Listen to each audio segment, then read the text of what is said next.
tomorrow at La Boma, where they'll be on stage giving you electrifying performances. But ladies and gentlemen, I have the singular honor to have the Compozers with me right here in studio. How are you doing? Yes. Very well. Oh, very well. Thanks for having us. So we have David, That's right. we have Nanapoku, and then we have Steve.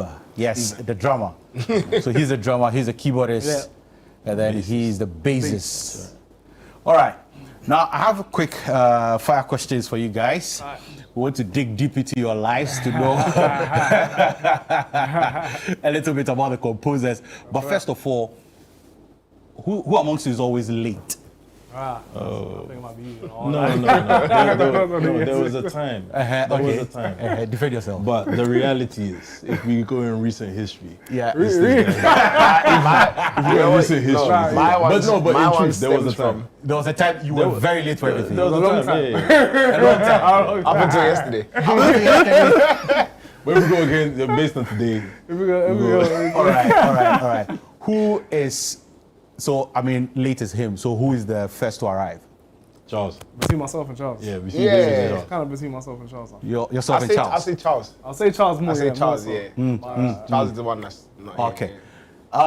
Another one that comes to mind is who is the fashionista? If I'm not looking good, I'm not stepping out. Ooh. No, I'm gonna give it to Steve. Yeah. I think He's always about, like, you know, Yeah. combinations and I'll give it to calculations. Steve. Yeah. Combination Hey, and I like calculation. Combinations. And who is the, every day I have to find something to eat, the foodie? I mean, Charles, yeah, Charles. Oh, it looks like because Charles is not I here to think defend himself. nah. If you gonna say it, we'll say it's Charles. I think Charles always finds a way to have the food around him. Yeah. Oh, really? Yeah, I'll put it that way. But I can delay because I need to eat. Because he needs to. Yeah. Oh. But Charles will just, the snack will just come from somewhere. Snap will come from where you don't expect it. All right, and then, I mean, who takes the most selfies? Like, he's going to take the most pictures anytime he has Still you, opportunity. you know? That's this guy. Oh my God, it looks like Steve has won in all of this. So we give the crown to him. Like But that, you welcome to our studios here in Channel One TV. I'm super excited to have you here. But were you all born in the UK? All four of you? Born and raised in the UK? Yeah, that's right. But having your Ghanaian heritage intact? Correct. Now, did you always know you become instrumentalist or you met it along the way? I'll start with you, Steve. Yeah, I think for me, I always, music, that's all I've ever known. From a very young age, I was always playing drums, and I think from about 6, I was fascinated with the idea of seeing people do it as a profession. And maybe when I got to about 13, that's probably when I knew, like, okay, I want to actually do this as a 13 profession. years? Yeah. Okay. That's when I probably said, yeah, I want to do this as a profession. Maybe actually 11, 12. I was like, I want to do this as a profession. So. And your parents were? Yeah, no, they've always been very supportive. I mean, naturally they would always have their 1 or 2 discrepancies that, are you sure, is this gonna work? But I think through everything, even through the uncertainties, they've always found a way to still support, so. And I've never saw their uncertainties as, don't do this. It's just do it the right way to make sure you're protected and, you can still give yourself a good shot at life. Oh, good. Now, David, how about you? You know what? I never initially thought I was gonna do music. I always had the interest though, for a very young age, but I never actually thought it was gonna be an official profession until I met these guys. To be honest, until I officially met these lot, I never thought it was gonna be a thing for me. For you. But when I met these guys, it was almost like, you know what? This is the thing I think I've been looking for. All of these years. So you always had it in, I had it in you were me, able but to bring it out. I think I'm almost like, I don't even know what the word is, but I've always kind of been behind the mantra of like, it's always best to go with a team and do things together with people. So I think because in the realm of music, it was always just kind of myself, me. I never really thought, like, this isn't something I would do until I met the guys, and I was like, you know what, maybe this is something. Yeah, I mean, I think you are strong, a testimony of follow 4 musicians, and you become the 5th musician, surely. Yeah. Now, Nanapoku, how about you? I mean, how did it all start for you, especially with bass? Well, for me, it started I started around the age of 3, showing my parents that I had interest in music, like playing little drums around from church to the house, pots and pans. I'll be playing drums. That was my first instrument at the time. Then developed around about 8 years old, started playing the keyboard. Then from the keyboard, then about 11, then I started learning the bass. All of it self-taught. Self-taught? Yeah, it was self-taught. Wow. I've never had a music teacher ever.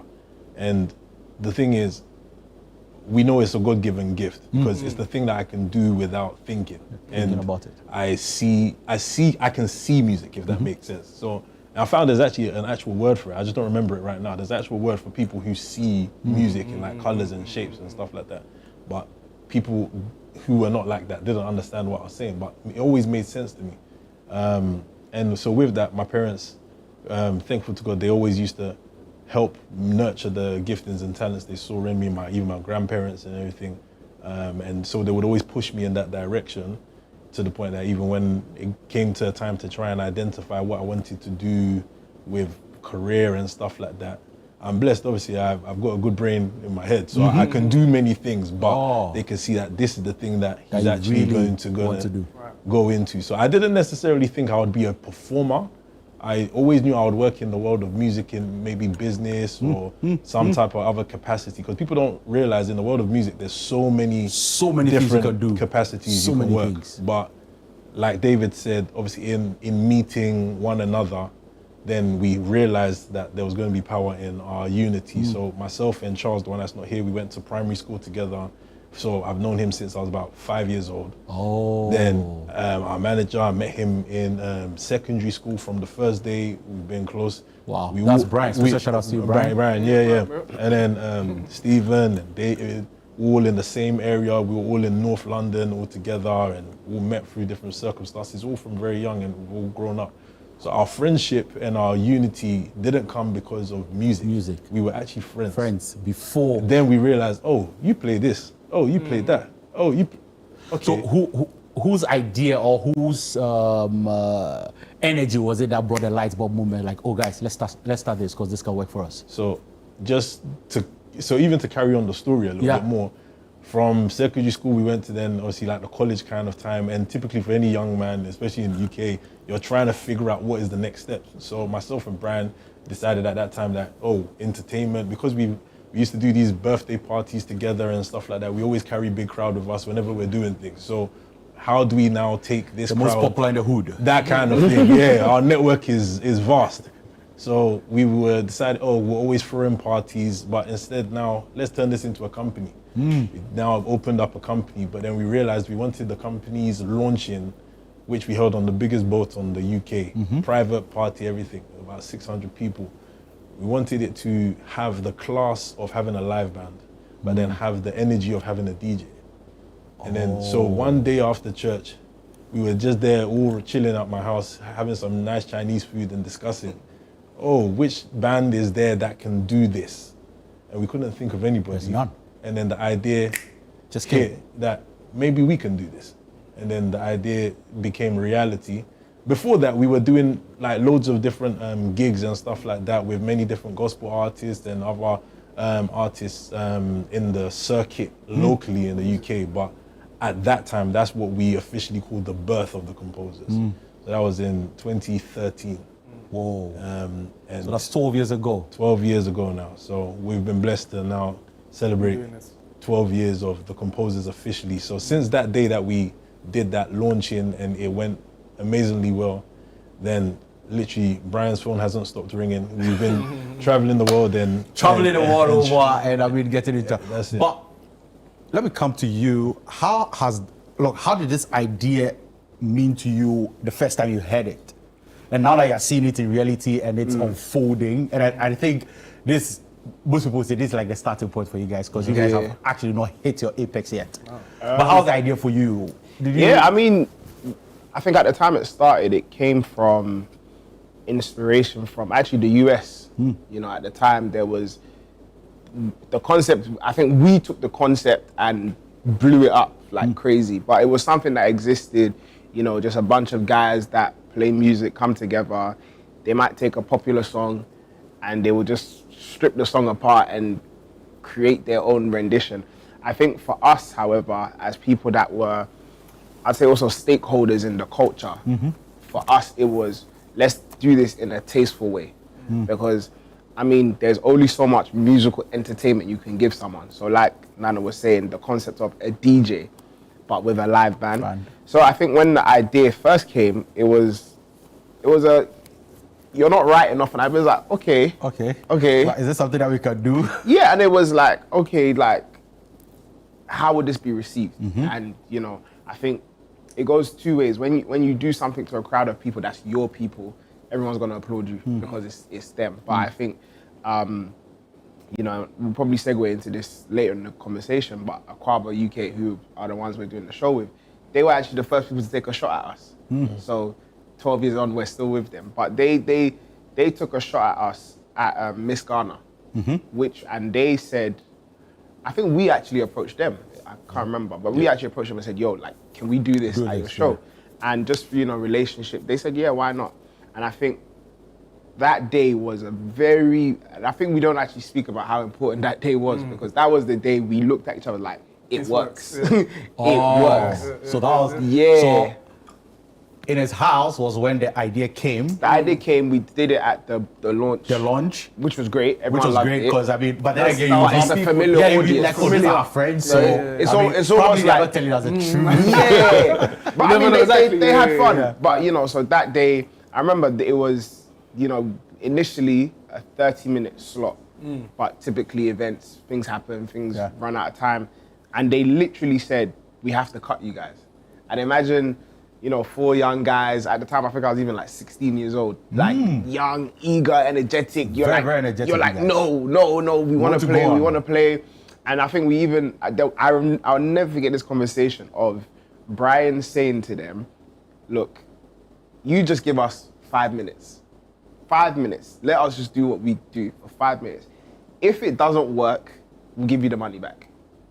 That's how bold. And it wasn't any money. Like I'll happily say this on camera. It was probably like £600. So like it wasn't anything. Your very first. Yeah, like, it was something like it was just something to get yourself from A to B and put some chicken and chips in your mouth after. But it wasn't. Would have given you more Chinese, right? It wasn't. But again, it wasn't about the money. We just wanted to do what we do. Yeah. And you know, there's a video online. If you search deep in the YouTube algorithm, you'll probably find it. It was one of our sisters, Jackie. She put it online. And it went from, like, imagine being told you're going to be cut. We're all looking at each other like, okay, cool. Like, and we started 2 minutes, everyone still sat down like, hey, like, who are these guys? How was the energy at that time? The room was quiet. It was quiet. The room was so quiet. The room was jamming to it. I'm sure it will be played on your mind. Like. And I don't know if it's the room was quiet, genuinely quiet, or it was that, you know, like the films where everything just closes in when you're about to do something big. And I think like, because it was Miss Ghana, we decided to do like a rendition of popular Ghanaian music. So I think after the first like 3 songs, like a few people stood up like, oh, this is nice. Yeah. But at that point it was like, think of like a jazz bar, like just, you know, everyone's eating, talking, and you have the energetic people. 10 minutes in, more people. 15 minutes, the whole auditorium. Room. I'm talking like 1,000 people on their feet. And it's like, where we're kind of, we have that anxiety of we're gonna get cut. Yeah. We literally look and they're like, they were like, continue, like go on. So we played that full set, I think it was about 30 minutes. And I kid you not, I wish I remember the date. I just remember it was September 2013. From that day, that was like the second, after you had the boat party and this. That was the second catalyst, like crazy. From there. Crazy. Nuts. Absolutely nuts.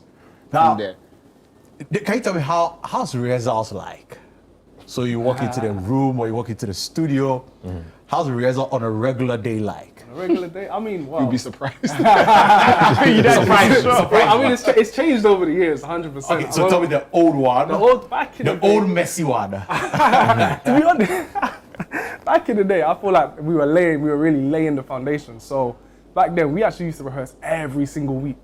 It didn't even matter if we had a show or a gig or anything like that. We'd rehearse every week. I think every Saturday, we'd rehearse. We'd actually go to Nana's church, actually. We'd go to his church to rehearse every week in the early days. Afrobeat songs, the secular songs in church. God understand. God understand. Can I tell a funny story? I never forget. Nana's mom walked out one day. So, you guys, this is not edifying. I don't think I'll ever forget that. Yeah, but it's real. It's real. Yeah, big up. They support you, Honestly, they support. big up They Bishop and honestly Auntie Lou. support. Yeah. You know, because if not for them actually opening their doors for us, yeah. to allow us to rehearse, I felt Are your 100% parents we wouldn't be like, where we are pastor? today. Yeah, so, Yes. yeah, Yeah, dad's yeah, a bishop. yeah, So your dad is a My pastor. mom's a pastor as well. Your yeah. mom is a pastor as well. Yeah. Oh, okay. So go ahead. So you're playing all these unedifying songs. You just turn it down when you see them coming in. So not always. Sometimes it was gospel as well. We did everything. We were just utilizing our talents, you know. And like I said, we used to rehearse every single week, and I think that's what really honed our gifting to a point where, honestly, there'll be times where we didn't rehearse. There'll be times where we didn't, just because of like our scheduling and how busy things would get over time. But because of the foundation that we laid all those years, anytime we'd rock up to a show, it almost felt like, wow, The synergy's built. it was great. Like, it was like, oh, we've rehearsed this before. We know what to do. It's just, so now, I mean, we still rehearse, obviously. We still do rehearse, especially when it comes to our big shows. We even just come from rehearsal. Yeah, I mean, you were know? talking about how you just came for rehearsal and it looks very intense and exciting. But we've seen that you've worked with like the biggest acts when it comes to the continent of Africa, if not the world, right?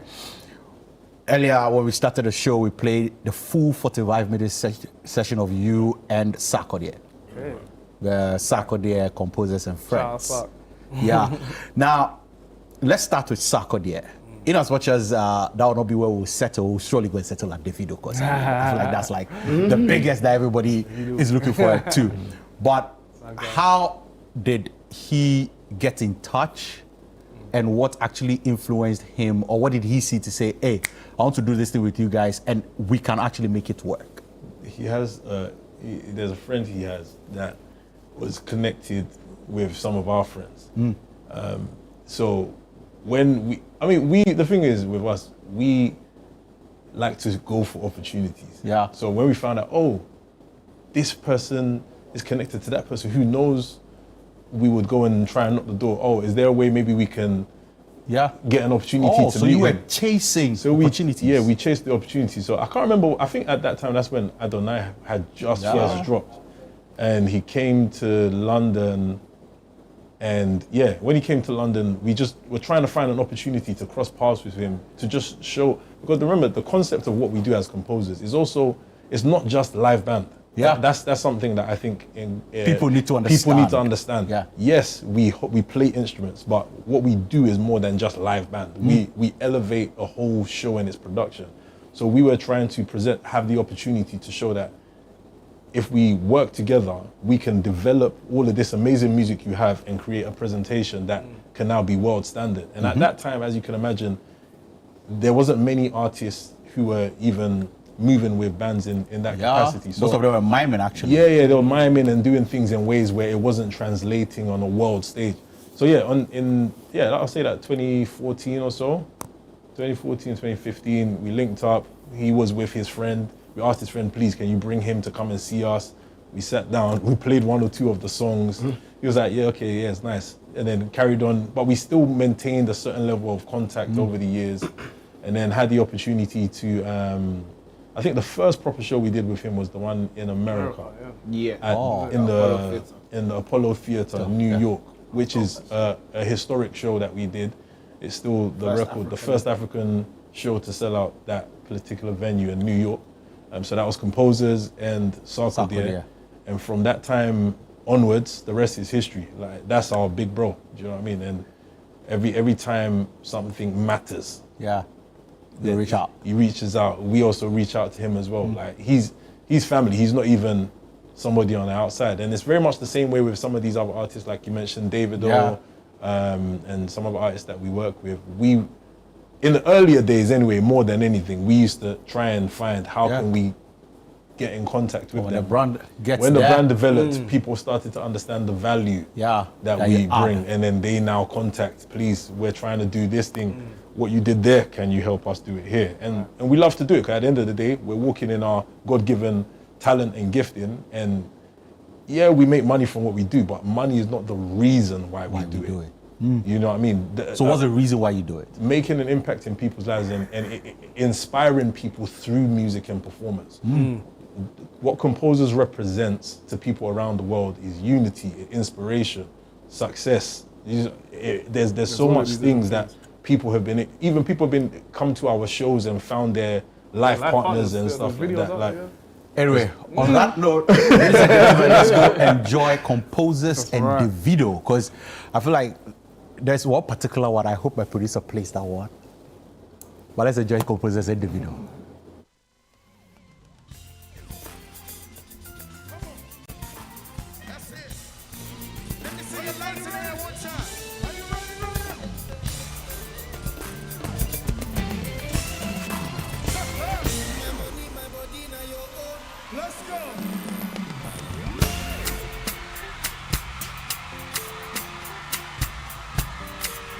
Los Angeles makes a boy. If I tell you, say I love you. Say, my money, my body, now your own. Oh, baby. How much I get, how much I get? 30 billion for the Akatio. Say, Versace and Gucci for your body, oh, baby. What? Say, no do, gala, for. No do, say that now. No do, shakara away. No do, gada for me.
You're welcome back. So that was Composers and Davido. And actually, when it was played, I was asking them a question. I'll ask again.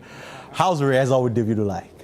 It's cool, man. He's like Nana was saying about Saka did. Like, he's a brother, you know. So you know what I find? Sometimes we probably spend more time talking than rehearsing. Yeah, because I think with him, we've worked with him for so long. Truth be told, that clip you even just saw of the 5 album show. Yeah. The first time we actually played with him was on the stage at the show, ever.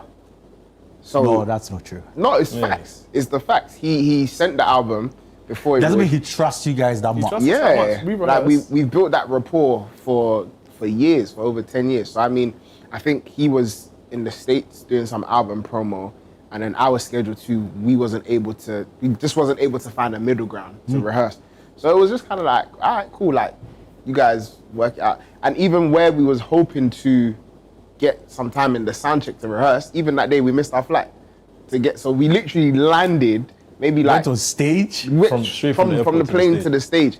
And the first time he was gonna hear, imagine that, the first time he was gonna hear you guys play any of his new albums songs in a performance was in a performance to a crowd of people.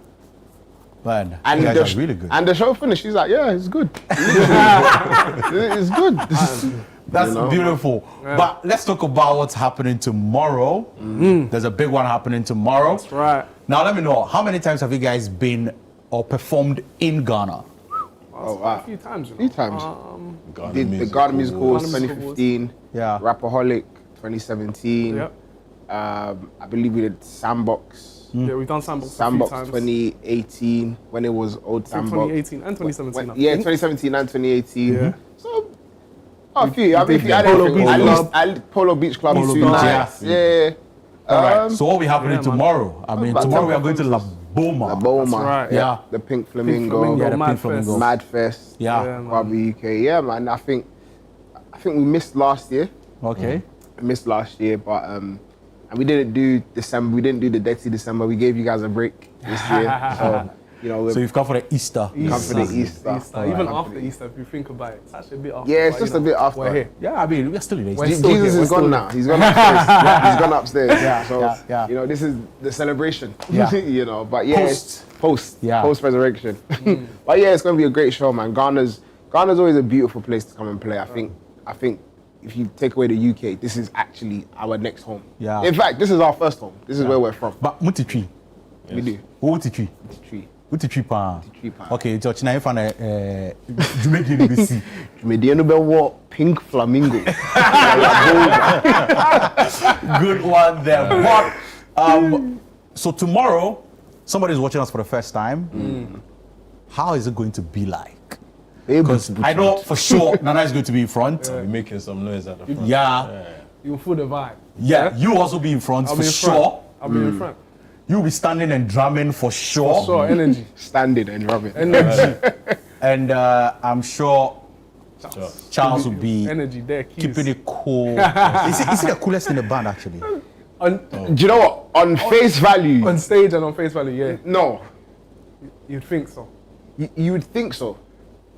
Oh, But because he looks like he's like so calm. He looks like, that's the key word. He looks like he's so calm. You know what's interesting? I Please feel like just pray for him. We don't know what's wrong with I you. look at all the personalities off stage. Yeah. It's kind of opposite to what it is. Yeah. So It's on, true though. on the stage, you'd think David is very because he's always, but yeah. he's probably the quietest one out of all. He is the quietest one out of all. Yeah, I am. Like you said, Charles is the one that cool, covered, collected, but he's the one sometimes where they say you know.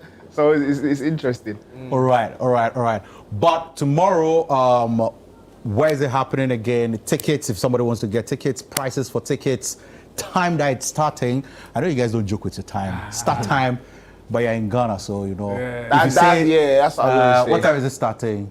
I think 9 9. So it's like 9, 9:30, 10, 10:30, 11. Right. Yeah, we'll do a bad 11. 9, 9:30. Yeah, but it started at 9. Yeah. I mean, where can people get tickets if somebody wants to get a ticket? Akwaba UK. Akwaba UK, yeah. Oh, I believe you can probably buy on the door if it's not sold out. Yeah. Yeah, www.akwabauk.com. You get tickets there. On the door. This is Ghana. You can rock up on the door. They'll find somewhere for you to stand if you are willing to pay for your ticket. So, All right. yeah. But I don't know if you're following the TGMAs. Yeah.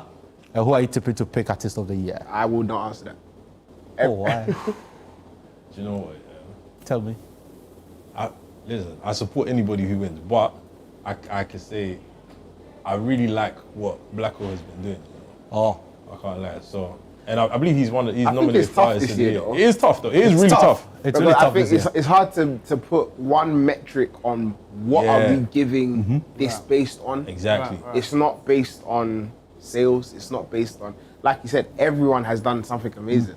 Both secular, I mean, I think it was 3 years ago, we saw gospel artists picking it up. Joe Metal 1 year, Dan Hamilton another year. So, you know, Blacko's done, King Promise is doing amazing, Promise as well, Stoneboy is doing amazing.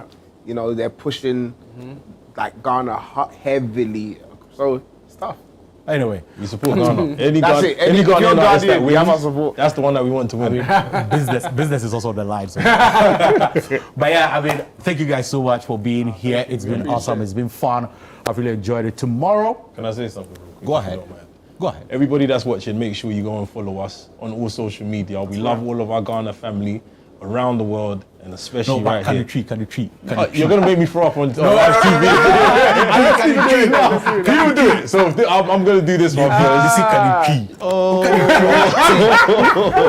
Composers, please follow us on Composers. On composers.co.uk. Yeah. That's the website, and then Twitter, Instagram, Snapchat, everything. COMPOZERS. Yeah. God bless you. Bless up. I feel like this thing fascinates a lot. It does. No, seeing London Ghanaians is like, are you really Ghanaian? No, but you see, the point is this. It's not like it's fascinating because, most people, I don't know if you guys ever saw this, but there was this award scheme and then you guys were described as Nigerian. So yeah. funny. Yeah. No, we're But very how did that make you feel when you found I was out? very disappointed.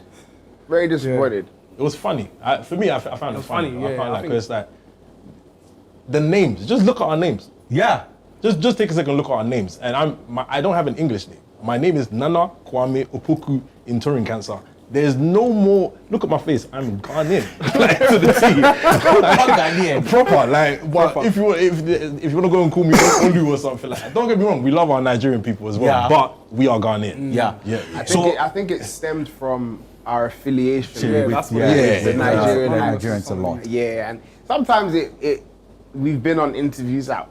I think the narrative that gets taken. Let me just clear this up. Yeah. If you must permit me to. Yeah, go ahead. I think the narrative sometimes of almost as if it's a choice we've made. It's not what it is.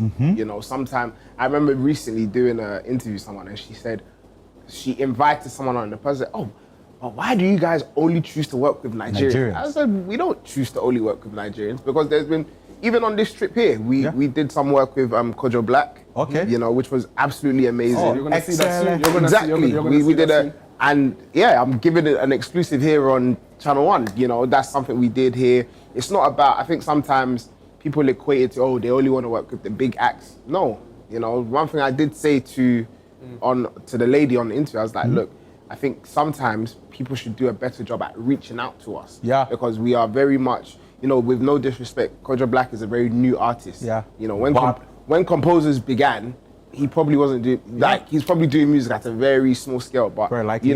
he's found a way, his team got in touch with our team, and we made it happen. Sure. It's not about the money, it's not about whatever, we just made it happen. So the notion of, they only work with the Nigerians, no. As you saw, we have many shows with Sarkodie. Many shows with Sarkodie, and there's so many Ghanaians. So, They should reach out. Just reach out. reach out. That's the key thing. Reach out. Thank you very much. Thank you so much. Composers Thank will be there tomorrow. Pink from Flamingo. That's right. La Boma, 9 p.m. Go visit www.akwabauk.com to get your tickets.